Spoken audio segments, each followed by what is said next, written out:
J'ai eu l'occasion de m'exprimer ce matin à l'occasion de cette très grande conférence économique. J'ai dit, me semble-t-il, l'essentiel pour souligner l'importance de cette conférence, investir en Tunisie.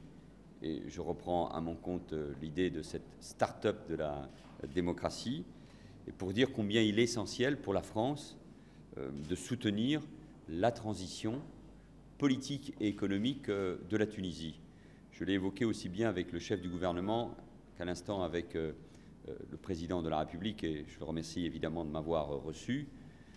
Dans quelques semaines, et nous l'espérons tous, va se clore cette transition exemplaire malgré tous les soubresauts et toutes les difficultés que la Tunisie a connues, avec les élections législatives et l'élection présidentielle.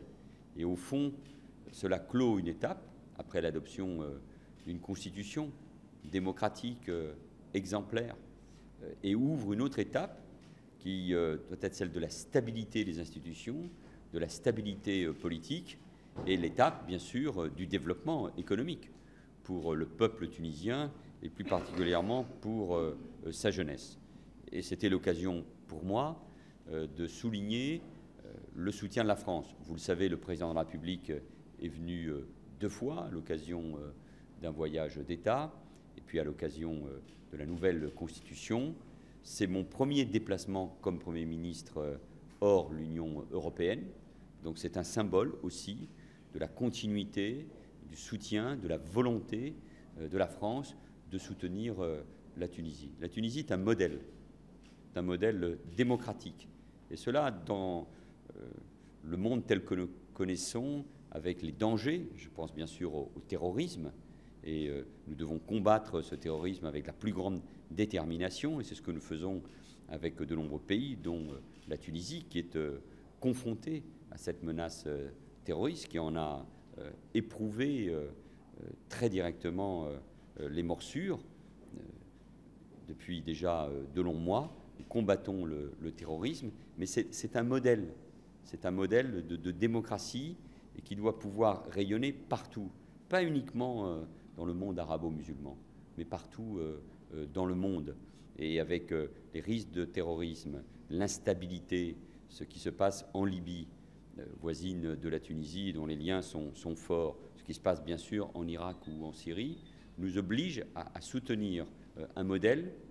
La Tunisie a été la première, avec son peuple et sa jeunesse, à ouvrir ces printemps arabes, et le fait qu'elle réussisse cette transition politique, démocratique et économique vaut valeur d'exemple. Et la France, comme l'Union européenne, comme les grandes institutions internationales et économiques, comme les pays de la région, je pense bien sûr à la présence il y a un instant, à l'occasion de cette conférence économique, des chefs de gouvernement algériens et marocains, chacun est bien conscient de ce que la réussite du modèle tunisien peut représenter pour les Tunisiens, mais bien au-delà.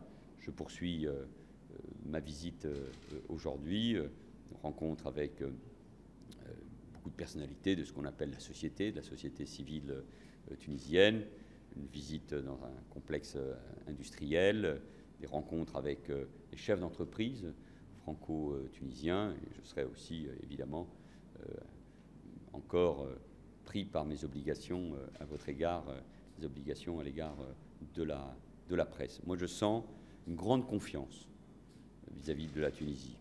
Je n'ignore rien des difficultés et des problèmes, mais encore des obstacles. Le fait que la saison touristique, qui n'est pas finie, ait été de très grande qualité, la présence d'entreprises françaises qui n'ont jamais quitté la Tunisie, qui ont le souhait d'investir, les instruments que nous pouvons bâtir encore ensemble pour améliorer nos relations et nos performances, tout cela me rend optimiste pour la Tunisie, et j'espère qu'en tout cas ma visite, qui sera en plus suivie de nombreuses visites ministérielles, j'évoquais tout à l'heure la présence d'Axel Lemaire, secrétaire d'État au numérique, qui sera présent à l'occasion de ce grand forum qui va avoir lieu sur cette question tout à fait essentielle, c'est-à-dire au fond sur l'avenir. Et c'est comme cela que je veux terminer cette première intervention avant de répondre à vos questions. la Tunisie est un pays d'avenir. C'est vrai pour la Tunisie, c'est vrai pour les pays du Maghreb et dont les liens sont aussi forts par l'histoire, par la langue, avec la France. Mais moi, je ne m'en tiens pas qu'à l'histoire et à la langue. Il n'y a pas de situation préacquise.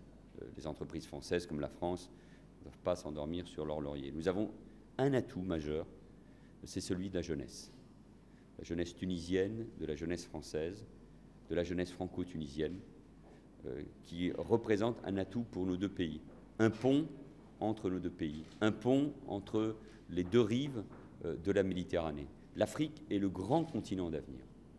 Là, l'histoire et la langue, évidemment, sont importantes. La démographie, la richesse de l'Afrique, malgré les grands défis économiques, sanitaires, démocratiques, de gouvernance auxquels ce continent est confronté. Mais c'est le continent de l'avenir et la France se doit d'être présente.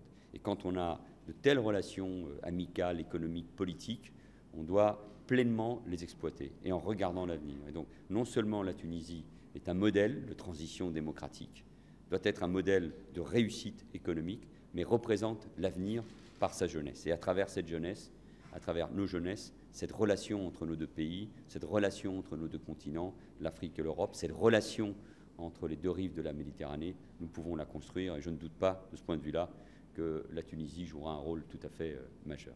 En tout cas, mon plaisir, mon bonheur de revenir en Tunisie, d'y rencontrer des amis et de voir que malgré toutes les difficultés, le pays est engagé sur la bonne voie.